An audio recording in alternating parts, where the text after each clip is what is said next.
And then post game, you said even despite the lopsided score, even despite those interceptions, that you felt like your guys had to be getting better, even though the results weren't necessarily going in your favor. You played 2 top 10 passing offenses these last 2 weeks. Now you're going against 98th ranked passing offense this week.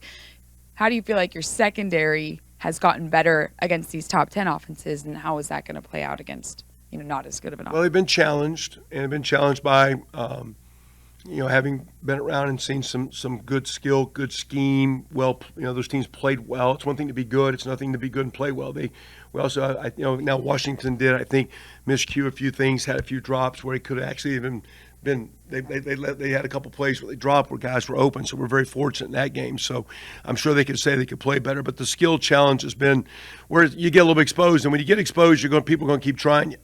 So if you've gotten beat on certain things, offensively, defensively, if you have an issue in a special team and a protection, someone's going to attack it. If you've shown vulnerability, if you show a chink in your armor, someone's going to come. So as we've given up some plays, numbers early in the year can be skewed based on who you're playing. Some guys you can look better than you are, you can look worse than you are to some degree.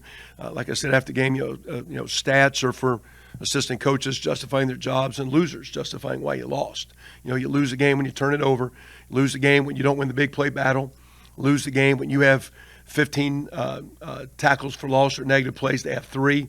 Those are common things that are not going to be not only a top 10 team, but this team on the road will not beat this team on the road with that formula. So we've got to play a lot better in all phases. So, again, we've made some strides, but there's a lot of work to do. And my work is centered on, I want to see some guys get better like those young receivers, but I sure want K-Ray and Joe Anderson and these old guys, Farniak, and these older guys to have a great senior experience because we wanted them all to stay. We asked them to stay here, and I want those guys to finish as strong as we can. And we need a great week this week to get ourselves back on track.